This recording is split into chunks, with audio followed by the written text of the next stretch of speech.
Fala galera, Pipo aqui para mais uma aulinha de biologia. Só estou passando para lembrar que os links estão sempre na descrição e espero que vocês tenham aí uma excelente aula. Então, vamos de vídeo.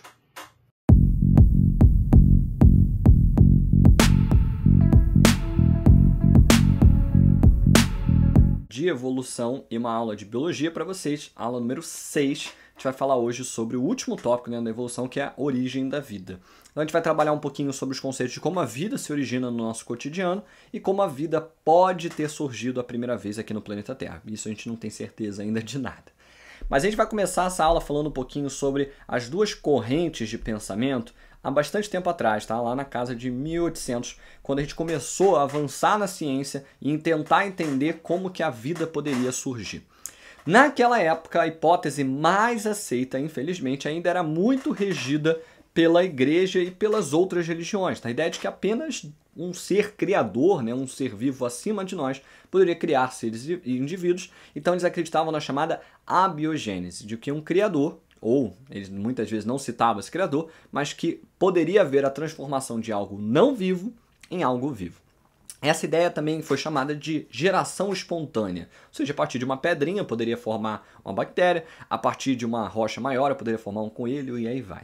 As pessoas muitas vezes não relacionavam muito a fundo esse pensamento e acabavam somente aceitando isso. Essa corrente foi muito criticada depois pela própria ciência e por isso ela foi desprovada e hoje a corrente que é vigente é a chamada biogênese, com B, que é a teoria que foi finalmente comprovada por Pasteur, um grande estudante aí francês, biólogo, que trabalhava, na verdade era químico, que trabalhava a ideia de que a vida só poderia surgir a partir de outra vida.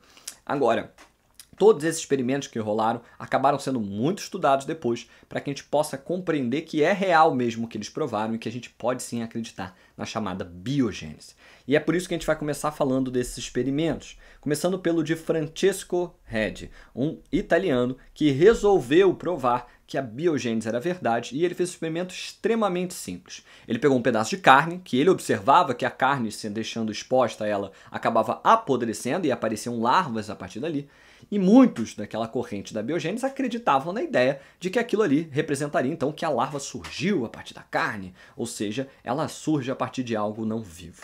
O Redi sabia muito bem o que se tratava. Ele observou isso por dias e dias e reparou que moscas pousavam sobre a carne. Então ele propôs a ideia na cabeça dele de que aquelas moscas estavam deixando ovos e esses ovos se transformariam nas larvas que ali estavam e que depois formariam as moscas.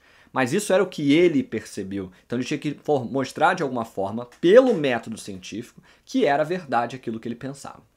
E o experimento dele foi basicamente assim. Ele botou 2 copos com carne. Um copo, ele estava com um copo vazio, destampado, sem nenhum tipo de proteção. E o outro, ele botou uma gaze, um filtro ali protetor de tecido que deixava o ar passar, mas não deixava as moscas entrarem em contato com a carne. Conclusão, depois de alguns dias, ele foi observar as diferenças no resultado. Ele viu que as larvas não apareciam, tá, naquela região onde tinham a gaze protetora e apareciam sim na carne que não tinha nada protegendo elas. Depois, ele fez um terceiro experimento na qual ele fez a mesma coisa, só que ele tampou ali aquela carne com uma rolha e também mostrou mais uma vez que as moscas não chegavam até lá e por isso não haveria a formação de novos organismos.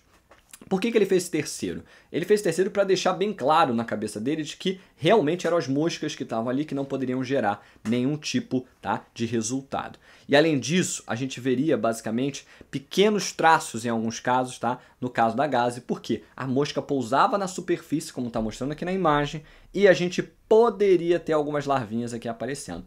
E aí, com a gaze aqui não sendo colocada e sim uma rolha, a gente não teria mosca nenhuma e aí a carne ficaria totalmente intacta.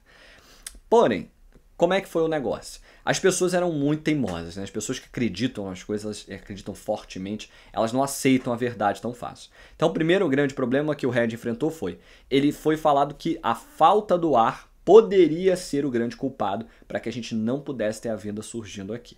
Ele explicou e tentou provar que a ideia era justamente que as moscas poderiam deixar traços, mas mostrava já que pelo fato de quase não ter traço de larva ali, era justamente pelo fato das moscas não chegarem. Mas a galera não acreditou. Alguns até acreditaram, mas falaram para o Red, falaram para a sociedade como um todo, que o Red apenas provou que seres vivos macroscópicos não poderiam se formar a partir aí do nada, mas seres microscópicos, esses poderiam.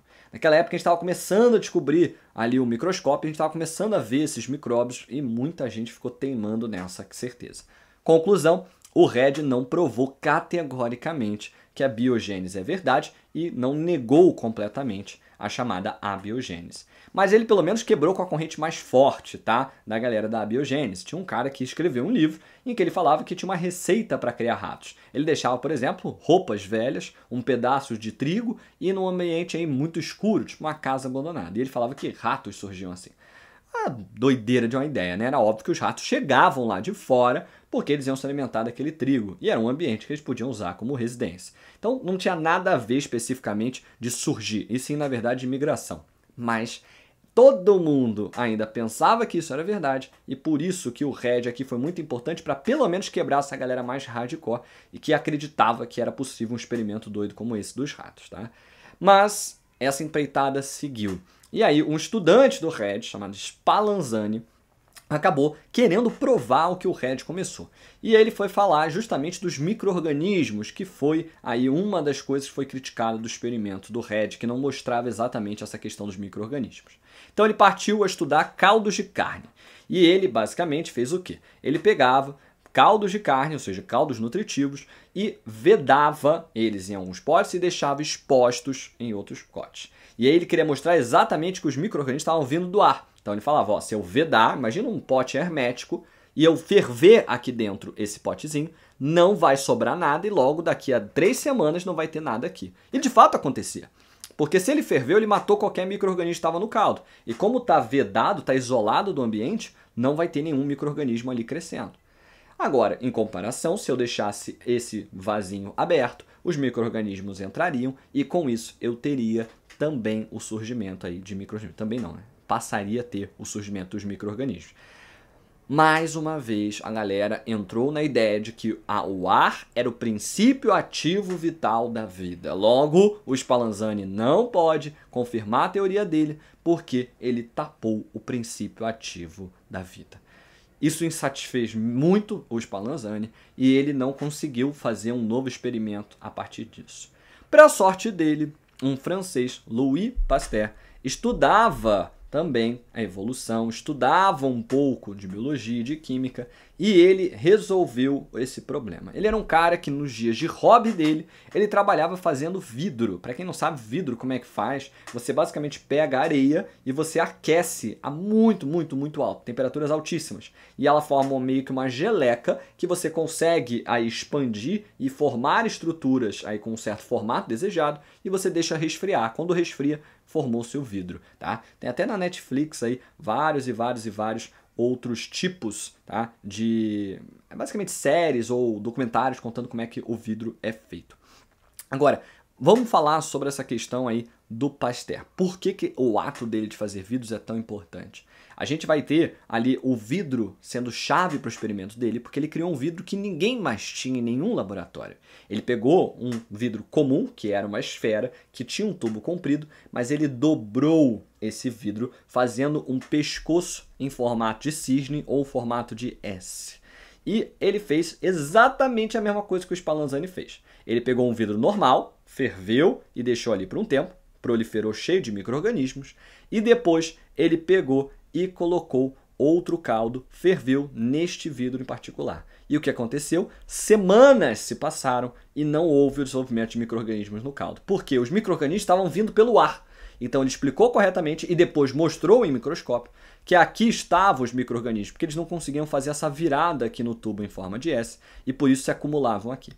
Para deixar ainda mais provado o que ele fez depois de 3 semanas, ele quebrou o vidro e deixou os micro-organismos se proliferarem e ele mostrou que os micro-organismos que estavam aqui, nessa região aqui do tubo em formato de S, eram os mesmos que estavam se proliferando na carne, mostrando então que os micro-organismos não surgiam do nada e sim já estavam presentes no ar em volta desse ambiente. Tá? E aí com isso, ele prova de uma vez por todas que a única teoria que pode ser aceita é a biogênese, bio com B, que vai afirmar que a vida só pode surgir a partir de uma outra vida. Só que aí a gente gerou um outro grande problema. Tá bom, então se a geração espontânea não é verdade, como é que a primeira vida surgiu? E aí veio o grande problema. A gente primeiro teve a corrente da galera da panspermia. Panspermia era uma hipótese de que organismos poderiam ter vindo de outros planetas, outras regiões do nosso espaço, através de um asteroide, algum corpo estelar. Isso pode ser verdade, a gente não tem como provar que isso não é verdade, mas da mesma forma não existe até hoje nenhuma prova de que é, de fato, possível. A gente tem evidências, tá, da chegada de matéria orgânica e de água em asteroides. Então, o que dirá que poderia ter trazido seres vivos, a gente realmente não pode saber. E já teve um experimento recente bem intrigante que mostrava que a temperatura interna de um asteroide muda muito pouco. Então muita gente fala, mas como é que conseguiria chegar aqui? Porque ia acabar queimando na atmosfera e ia matar os seres vivos. Mas se eles estivessem no interior daquele asteroide, eles não morreriam, porque a temperatura dentro ali do asteroide, mesmo passando por esse calor extremo, lá dentro não muda a temperatura, então eles poderiam sobreviver. Então é uma hipótese, gente. Uma hipótese, então, significa dizer que a gente ainda não conseguiu provar. E, verdade seja dita, dificilmente a gente vai conseguir provar, a não ser que por alguma sorte do destino caia um asteroide aí que tenha algum ser vivo. E a gente ainda vai ter que ver se a gente vai considerar ele ser vivo, porque a gente tem regras bem específicas para dizer o que é um ser vivo. E outra hipótese que ficou muito forte foi a hipótese da evolução molecular, proposta por Oparin Haldane. Essa hipótese era um pouco mais robusta e acreditava que a vida teria surgido aqui.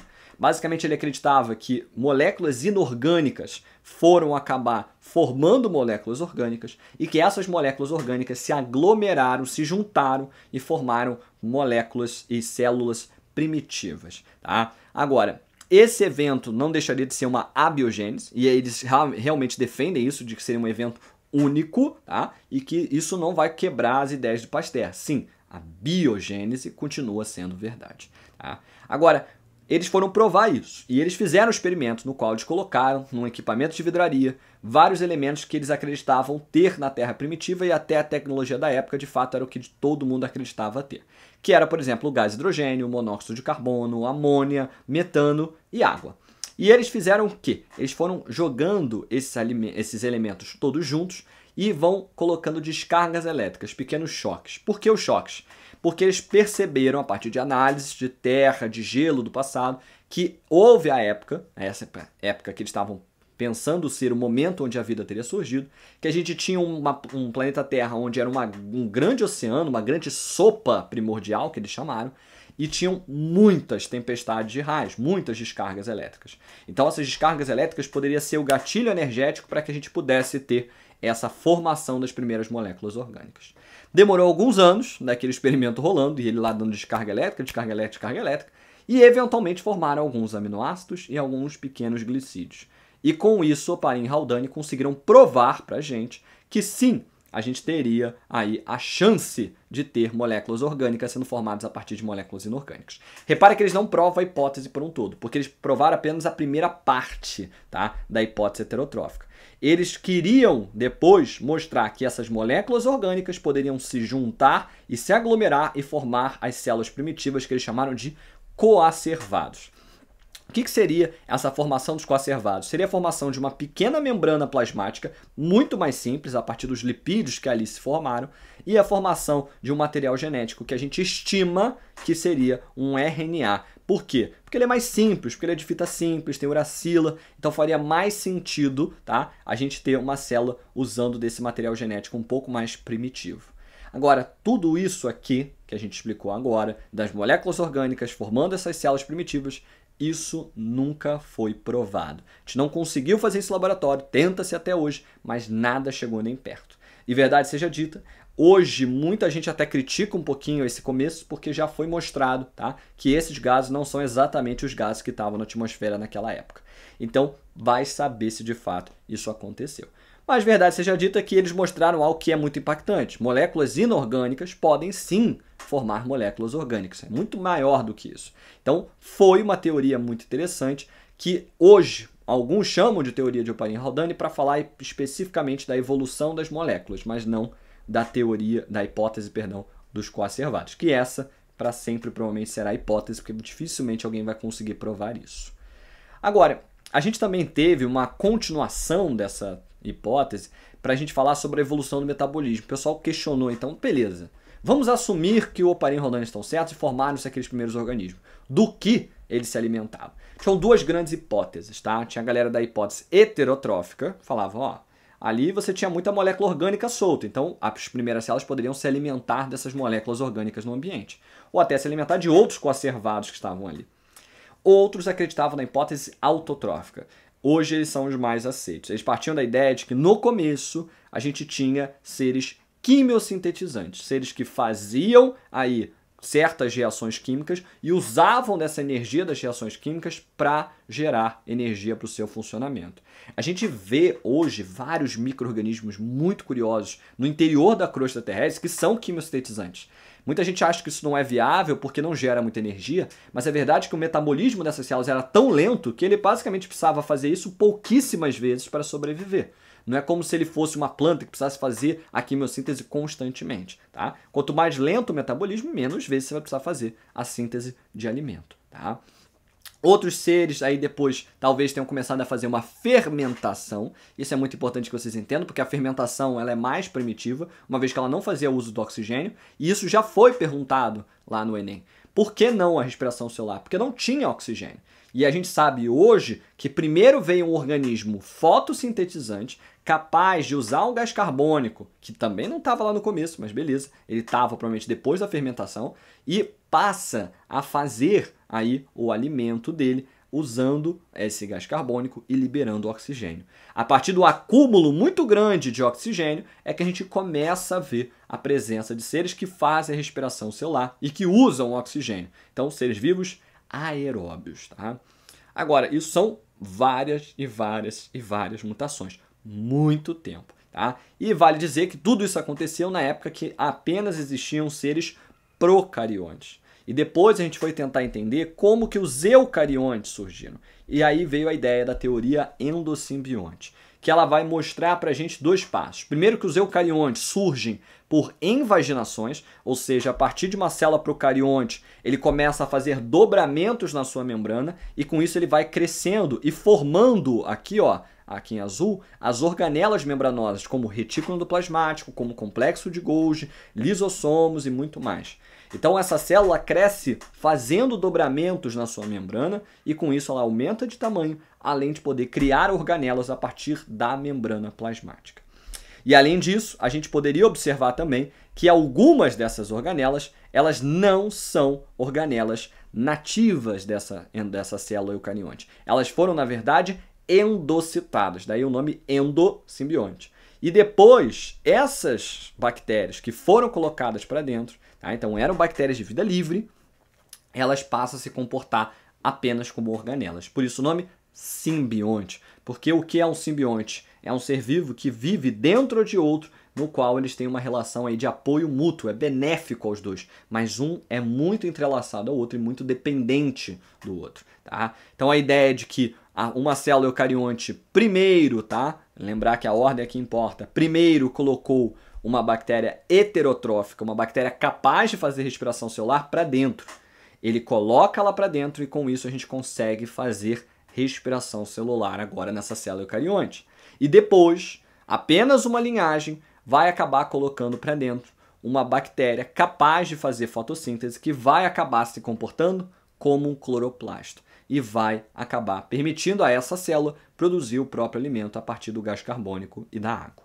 Agora, como é que a gente tem certeza disso? Porque é uma teoria, então foi provado. A gente tem evidências. Tá? Uma evidência seria a dupla membrana. Então, a gente, ao analisar um cloroplasto e uma mitocôndria, a gente observa que ela tem duas membranas. Uma externa, que se parece com a membrana dos eucariontes, e uma interna, que é, na verdade, totalmente igual à de um procarionte, mostrando que faz sentido que ela já teve vida livre, sim. Outro argumento que a gente pode usar é que esses tipos de organelas têm DNA próprio e ribossomos próprios, o que é muito suspeito, porque não era para uma organela ter suas próprias organelas, mas eles têm, porque eles tinham vida livre. O DNA, inclusive, é circular, assim como o de procariontes, e não linear como nos eucariontes. E os ribossomos são do tipo 70S, que é o ribossomo de bactéria, e não é o ribossomo dos eucariontes. Do eucarionte é 80S. Então mostra pra gente, realmente, que essas organelas têm todas as características de uma bactéria.